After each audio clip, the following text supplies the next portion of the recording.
வணக்கம் நண்பர்களே. ஈரோடு இடைத்தேர்தல், இந்த சந்திரகுமார் திமுக உறுப்பினர், இவருக்கு எப்படி சீட் கிடைத்தது? முதலில் திமுக இந்த ஈரோடு இடைத்தேர்தலில் போட்டியிடலாம் என்று காங்கிரஸ் எப்படி மனசு மாறியது? இந்த இரண்டும் ஒரு பெரிய கேள்விகள். முதலில் காங்கிரஸ் எப்படி இதை மாறியது என்று கேள்விகள். இந்த ஈரோடு இடைத்தேர்தல் என்ற நிலை வரும் பொழுதே நாங்கள் தான் போட்டியிடுவோம், ஏற்கனவே நாங்கள் வெற்றி பெற்ற இடம் தொகுதி என்றெல்லாம் கூறி மேலிடத்தில், காங்கிரஸினுடைய மேலிடத்தில் சொல்லி, டெல்லி தலைமையத்துக்கு சொல்லி, செல்வ பெருந்தகை கிட்டத்தட்ட ஒரு பெயரை கூட அறிவித்தார்.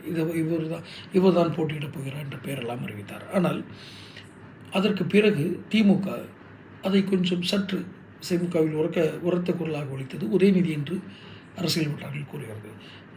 நாம் இப்போது போட்டியிடுவது நமக்கு அந்த கோவை கொங்கு மண்டலத்தில் ஒரு உற்சாகத்தை தரும், அந்த வெற்றி ஒரு உற்சாகத்தை தரும். வருகிற பொது தேர்தலுக்கு அந்த தொண்டர்கள் சற்று உற்சாகமாக வேலை செய்வார்கள் என்றெல்லாம் சொல்லி தான் உதயநிதி ஒரு அழுத்தம் கொடுக்கிறார். அடுத்து ஏற்கனவே காங்கிரஸ் கேட்டதுனால காங்கிரஸ் என்ன சொல்கிறாங்க, திமுகலேருந்து எங்களுக்கு ஒன்றும் இல்லை, நாங்கள் ஆட்சியில் தான் இருக்கோம், இது ஜெயிச்சதுனாலே தோத்தனாலே எங்களுக்கு பாதிப்பு இல்லை, செலவு நீங்கள் பண்ணுறா இருந்தால் நீங்கள் கிளம்புறங்கன்னு சொன்ன உடனே காங்கிரஸ் பின் வாங்கிடுச்சு. ஏன்னா செலவு பண்ணுறதுக்கு அங்கே யாரும் முன்னோர்களேன்னு அர்த்தம். இது ஒரு பக்கம்.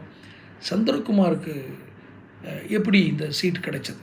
ஏற்கனவே முத்துசாமி ஒரு திமுக தான் முடிவு பண்ணதுக்கப்புறம், கிளம்புறக்க போது முடிவு பண்ணப்புறம் அமைச்சர் முத்துசாமி என்ன பண்ணுறாரு, அவர் ஒரு 4 பேரை செலக்ட் பண்ணுறாரு. அதில் ஒருத்தர் ஏற்கனவே பூர்வீகமான திமுக, இவர் இடையில் திமுகவில் வந்தவர். யார்? முத்துசாமி அதிமுகவிலேருந்து இடையில் வந்தவர். இதனால் அவர் நம்மளை விட பூர்வீகமான திமுகவுடைய ஆளாக இருக்குன்னா நமக்கு எதிர்த்து வளர்ந்துருவாங்கன்ற ஒரு அடிப்படையில் தான் அவர் சந்திரகுமாரை முடிவு பண்ணதாக சொல்கிறாங்க.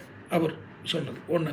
இன்னொன்று, ஏற்கனவே முதலியார் வாக்குகள் அதிகமாக இருக்கிறது, இந்த முதலியார் ஒரு வேட்பாளர் முதலியார் சமுதாயத்தை சேர்ந்த ஒருத்தர் நிறுத்துங்கன்னு சொல்லி போன முறையே அதுக்கு முந்தைய முறையே சொல்லியிருக்காங்க. அதனால் தேர்தலை முதலியார் சங்கம் புறக்கணிச்சிருக்கு போன தேர்தலை.